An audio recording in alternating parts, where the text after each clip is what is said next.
Cosa Pública 2.0. Seguimos en Cosa Pública 2.0 y vamos a un enlace, una videollamada con César Pineda. Él es profesor investigador del Instituto Mora, sociólogo por la Universidad Autónoma Metropolitana y con maestría y doctorados en la Universidad Nacional Autónoma de México, y él es experto en temas que tienen que ver con asuntos de despojo, extractivismo y movimientos sociales. Justamente hace unos meses salió el libro Luchas Sociales y Participación Política en el Sexenio Obradorista 2018-2024, donde es coordinador junto con Máximo Modonesi y Sergio Tamayo, y queremos hablar con él justamente para hacer una evaluación pues del sexenio anterior y también del primer año del gobierno de la presidenta Claudia Sheinbaum. César Pineda, muchas gracias por aceptar conversar con nosotros aquí en Radio Universidad de Guadalajara. Buenas tardes, muchas gracias a ustedes por la invitación. Al contrario, César, tenemos mucho interés en conversar contigo. Bueno, no sé si primero nos puedes hacer un resumen de justamente del tema de este libro, Luchas Sociales y Participación Política en el Sexenio Obradorista. ¿Cómo fueron las luchas sociales, los movimientos sociales? ¿Cuál fue la relación del del primer gobierno de la Cuarta Transformación con las luchas sociales? Sí, hay que decir que este trabajo es de pues casi una veintena de investigadores e investigadoras que desde distintos rubros y desde distintas perspectivas, todas desde una perspectiva crítica de las ciencias sociales, desarrollamos cada quien distintos movimientos sociales a lo largo del sexenio, que es una tarea un poco grande, porque en cada capítulo se detalla, digamos, el conflicto estructural que vive cada uno, el sector campesino, el movimiento feminista, el movimiento indígena que trabajamos otro profesor y yo, en fin, así cada sector, y trata de desarrollar a partir de ciertas categorías y una discusión académica en un seminario que tuvimos, pues digamos los límites, las posibilidades, los avances de cada movimiento social frente a la Cuarta Transformación, que ha cambiado por completo el panorama político en relación a las luchas sociales, que mantenían un proceso de resistencia y también de radicalidad muy importante especialmente frente al gobierno de Peña Nieto antes de López Obrador. En ese sentido, habría que decir que los movimientos se encuentran atrapados, igual que en otros movimientos progresistas que llegan al poder, como sucedió en América Latina, especialmente en Sudamérica, porque a pesar de que hay avances en ciertos temas, en otros se quedan muy detenidos por las grandes fuerzas que implican las empresas, que implican los grandes intereses, que implican los grandes acuerdos de los tratados de libre comercio. En Brasil, por ejemplo, el Movimiento Sin Tierra definía su posición frente a Lula. Hay que decir que el Movimiento Sin Tierra es quizá el movimiento más grande de América Latina, reúne a más de 2 millones de campesinos y de familias aliadas a estos campesinos, y de su lema decía, malo con Lula, peor sin él. Es decir, pues evaluaban claramente políticamente que no era la opción que ellos necesariamente querían, pero que podía ser mucho peor. Entonces los movimientos se encuentran en un margen muy restringido, y esto volvió a pasar en México. Es decir, criticar a un gobierno progresista puede ser que por esa razón seas catalogado como de derechas, claro, pero a la vez, pues no avanzar o no protestar frente a los gobiernos progresistas significa no seguir avanzando en tus demandas sociales, o por supuesto subordinarse al gobierno en turno. Entonces todos los movimientos sociales terminan, digamos, atrapados en este gran dilema entre el progresismo y las derechas y ultraderechas que están, por supuesto, dominando al continente. César, ¿crees que sea lo mismo, tal como decía el movimiento social brasileño, malo con López Obrador o con la Cuarta Transformación, pero peor sin ellos? Bueno, es una muy buena pregunta, porque el problema es que los movimientos sociales habían querido construir una alternativa social, lo habían intentado desde hacía mucho tiempo, un polo social, sea a través de los movimientos sociales, sea incluso a través de una fuerza política no necesariamente partidaria, para reflejar sus demandas.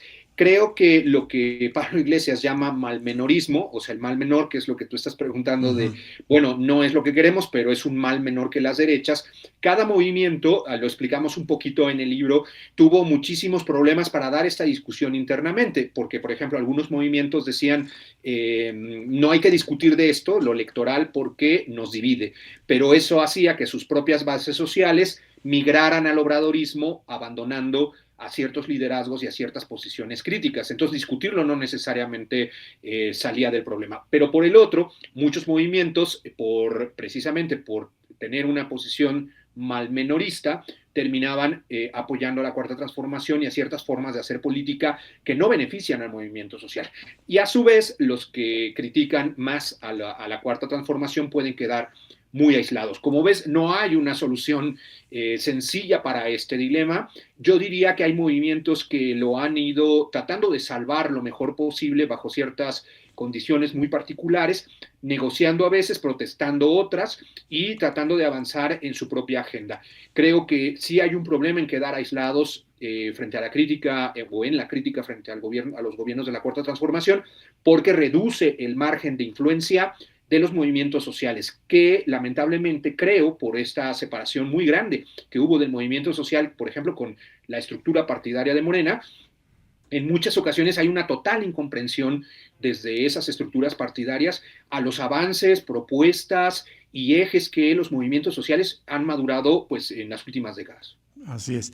Y en particular el movimiento indígena, que es el capítulo en el que participas, ¿cuál ha sido la relación del movimiento indígena, en particular Congreso Nacional Indígena y destacadamente el Ejército Zapatista de Liberación Nacional? Bueno, públicamente han tenido un cuestionamiento a todos los gobiernos, incluido justamente el de López Obrador y la Cuarta Transformación.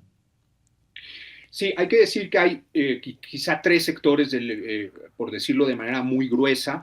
Está efectivamente el Congreso Nacional Indígena, que incluye al STLN, está ALDEA, la Alianza por la Libre Determinación y la Autonomía, que son otros pueblos muy sintonizados con las demandas autonómicas, muy en concordancia con los ejes, digamos, que promueve el CNI, pero construyendo una estructura distinta que se ha centrado sobre todo en el derecho al reconocimiento a la autodeterminación, es decir, que sí han ido al Congreso y que sí han presionado y dialogado también con la Cuarta Transformación para lograr un avance constitucional, y están los pueblos que orbitan alrededor de la 4T, es decir, pueblos que especialmente a través de ciertas representaciones del INPI, del Instituto Nacional de los Pueblos Indios, y de ciertos liderazgos que se sumaron a la fuerza obradorista, pues orbitan lamentablemente a veces de manera un tanto subordinada, podría decir yo, claro, sin su propia voz.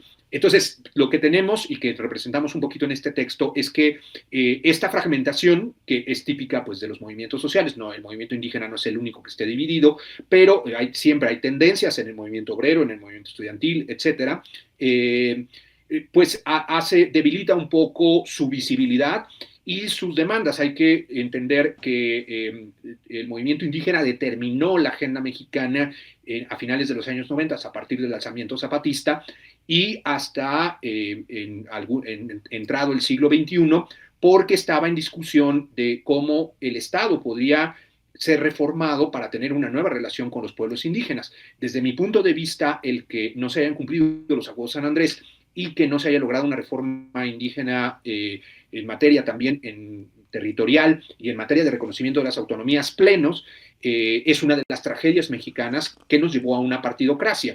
Es decir, no solo tuvo efectos negativos contra los pueblos indígenas, que no vieron reconocidos sus derechos, sino que provocó la concentración de poder en una partidocracia que sabemos se descompuso. Entonces, que las demandas del movimiento indígena deberíamos conocerlas muy bien, porque no es que han pasado de moda, no es que hoy México no esté definido por esa agenda, pero detrás hay un conflicto estructural entre los pueblos indígenas y el Estado. Así es. ¿Qué tal, César? Te saluda Jesús Estrada, un gusto escucharte.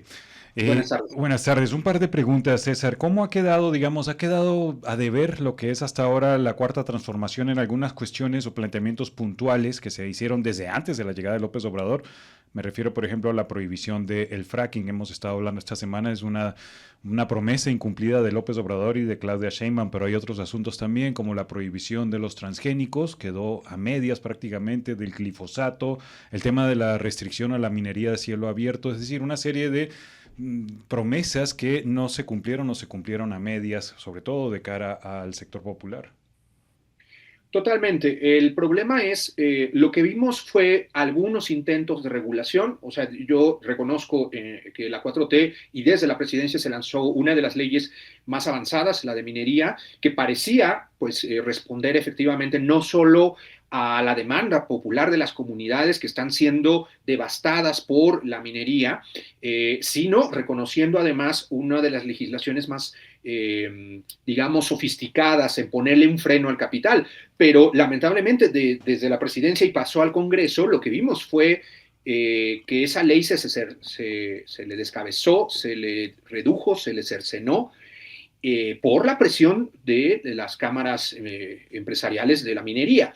La cuarta transformación pareciera no querer tener ningún tipo de enfrentamiento con los grandes capitales. Es normal en el sentido de todos los gobiernos progresistas en América Latina no han asumido una posición, digamos, beligerante contra los grandes capitales, e incluso podríamos decir se han subordinado a los grandes capitales para mantener la gobernabilidad. Todos tenemos claridad de que en la historia de América Latina ha sido muy común que el empresariado se vincula a las derechas y Estados Unidos para derribar gobiernos, y creo que todos los, desde Lula, pasando incluso por el propio Evo, es decir, y el propio chavismo, han visto la necesidad en distintas modalidades de acordar y pactar con los grandes capitales. El problema de esto, que uno puede entenderlo en la pragmática de la realpolitik y de la geopolítica internacional, pues es que alguien se tiene que sacrificar, y lo que se ha sacrificado también en México, como en otras experiencias en América Latina, pues son los pueblos. Y los pueblos no pueden sobrevivir en medio de la minería que contamina sus aguas, que agota los mantos acuíferos,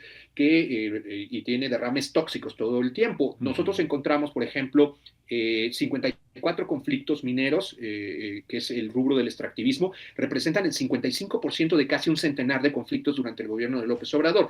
Entonces, estas iniciativas que al principio parecían, pues, positivas y alentadoras, aunque fueran incluso moderadas, la ley minera, la prohibición del glifosato, etcétera, las que tú mencionaste, al final quedaron en efecto muy lejos, muy lejos de lo que era mínimo necesario para avanzar en materia ambiental. Ahora, en materia ambiental, y con eso cierro, está ligado directamente a la vida de los pueblos, porque son los pueblos los que tienen sistemas a veces de gestión colectiva de los bienes naturales, o procesos organizativos autonómicos, o por supuesto la mayoría de ellos son campesindios, como les llama Armando Bartra, ¿no? Es decir, una clase productora como campesina, pero también étnicamente identificados como un pueblo ancestral, como un pueblo prehispánico, etcétera. Entonces, en ese sentido, creo que hay la evaluación que podemos hacer. Yo mismo lo he dicho en esta semana sobre el primer informe de Claudia Sheinbaum. En materia ambiental y en materia de derechos indígenas nos quedan mucho a deber. Y justo sobre este tema de extractivismo que estás comentando, y me gustaría que si puedes repetir la cifra de cuántos movimientos sociales registraron, digamos, de luchas contra extractivismo en el gobierno de López Obrador, y preguntarte si en el gobierno de López Obrador digamos, se ha combatido o se ha limitado el extractivismo como una política de despojo, de destrucción de bienes naturales y bienes comunes, que era, digamos, la característica de los gobiernos neoliberales, y esto porque los gobiernos de la Cuarta Transformación supuestamente se ufanan de que ya no vivimos en el periodo neoliberal. Lo acaba de decir Claudio Sheinbaum el lunes, se acabó la noche oscura del neoliberalismo. Sí, antes de decir cifras un poquito más precisas, quizá el problema de los gobiernos progresistas es su contradicción, es decir, sí se rompen algunos de los elementos del neoliberalismo, es decir, lo que ha hecho la 4T en relación a los salarios, pues era un dogma neoliberal. Todos sabemos que un principio neoliberal era, por supuesto, no subir los salarios, así se mantuvieron durante 30 años, y aunque también se debe a la presión estadounidense por la competitividad entre Canadá, Estados Unidos y México, los salarios subieron. Entonces, en ese sentido, pues, si uno ve solo los salarios, pues parece efectivamente reforzar este discurso de ha terminado la noche neoliberal. Pero si uno ve, por ejemplo, en relación a los impuestos a los ricos, pues se ha mantenido el dogma neoliberal. Entonces tenemos una cosa un poco contradictoria e incluso a veces esquizofrénica, ¿no? Porque con una mano se le reparte un poco más a los pobres, pero con la otra mano se le sigue dando a los ricos. No se le quita nada a los ricos, e incluso ahora sí que la otra mano es igual de apapachadora de los ricos. Exacto. Que los gobiernos neoliberales. Lamentablemente es así, y hay que decirlo con todas sus letras. En ese sentido, también es muy contradictoria la política de la Cuarta Transformación en materia ambiental y en materia de derechos y cultura indígena, porque el mismo López Obrador le abrió la puerta a varios de los movimientos que pues Peña Nieto y Calderón persiguieron literalmente, es decir, no solo no dialogaban con ellos, sino los perseguían, y lo recibió en Palacio Nacional y cumplió algunas de sus demandas. Al mismo tiempo, por eso digo que es una doble cara de la 4T, no solo no reconoció, sino denostó a muchos de los movimientos que se le oponían, especialmente los que estuvieron ligados a la oposición al Tren Maya, pero sí. No solo, hay que recordar en el caso de Ayotzinapa, que no es un caso de tierra y territorio, pero que tiene que ver con un caso emblemático de desaparición forzada, que fueron denostados desde la presidencia. Entonces, por decir así, para algún perdimos conexión con cumplimiento parcial, hay que decir, en el caso, por ejemplo, Rárica o Yaqui o del Frente de Pueblos en Defensa de la Tierra en Atenco, cumplió sus demandas, no todas, hay contradicciones al interior de los pueblos porque también provoca pues discusiones, claro, ¿verdad? Al interior de los movimientos que dicen, ¿nos quedamos o no con lo que nos da? Y por el otro lado, otra 4T que fue la que, por ejemplo, reprimió en Perote, Veracruz, a quienes protestaban contra las granjas Carroll y resultó en 2 campesinos muertos. O sea, no estamos hablando de una cosa menor. Estamos hablando de 2 políticas de la 4T y una que invisibilizó incluso este caso represivo, que es muy grave, y que pues terminó reprimiendo a quien legítimamente está diciendo saquen estas granjas contaminadoras de nuestros pueblos. César, ¿podrías entonces repetir las cifras? ¿Cuántos movimientos sociales contra el extractivismo registraron en este trabajo, que si me recuerdas el nombre que también publicaste? Sí, perdón, me olvidé decirlo, sí. Me emocioné hablando de no, muy bien. Hay que decir que metodológicamente separamos a los movimientos indígenas, o sea, hay más movimientos en defensa o ambientalistas, les podríamos decir, por eso también los separamos de los que tienen una matriz étnica o comunitaria o campesina. Uh-huh. Estamos registrando solo estos, o sea, la conflictividad por la tierra y el territorio es mucho más grande, pero registramos 98 encabezados por movimientos campesinos o indígenas en total durante el sexenio.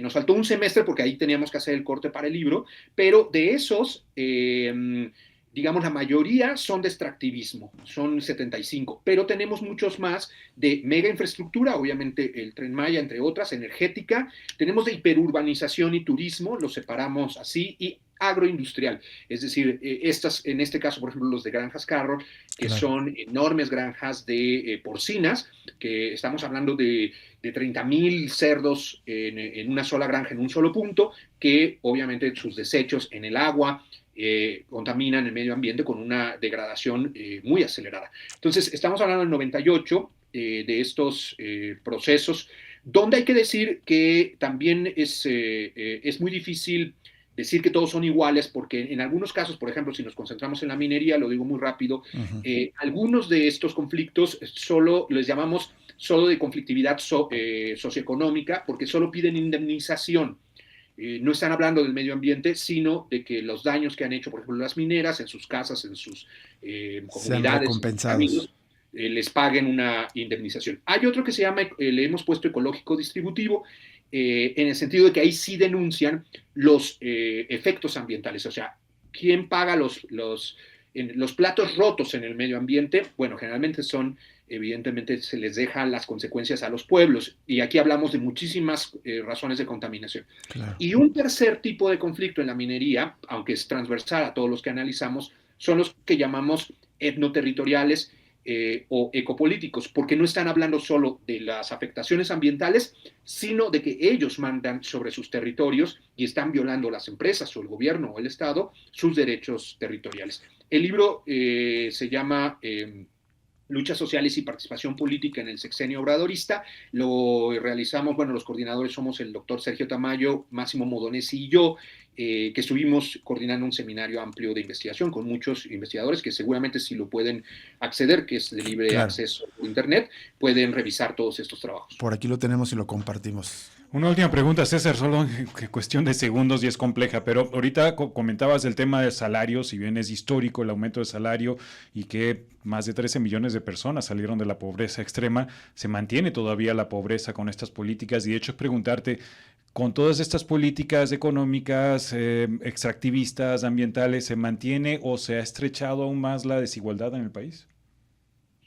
Pues mira, lo que pasa es que necesitamos un debate público sobre este punto. Ayer estaba literalmente en unas parcelas con los campesinos de Atenco y, por ejemplo, a ellos les parecía a veces contraproducente algunos programas sociales. Hay una discusión muy importante en los pueblos sobre Sembrando Vida y a ellos les parecía contraproducente de que está deshaciendo este programa la solidaridad comunal e intercomunal y sobre todo intrafamiliar, que era la que sostenía las parcelas. Entonces, curiosamente, un programa que está diseñado para fortalecer la producción campesina, al final tiene un efecto seguramente no deseado, pero que es desequilibrar las formas de trabajo colectivo, comunitario y entre familiar. Entonces creo que hay que abrir esta discusión y que pedirle mucha paciencia a la audiencia y a todos los seguidores de la Cuarta Transformación, porque estas contradicciones deben hablarse, deben debatirse abiertamente. Muy bien, César.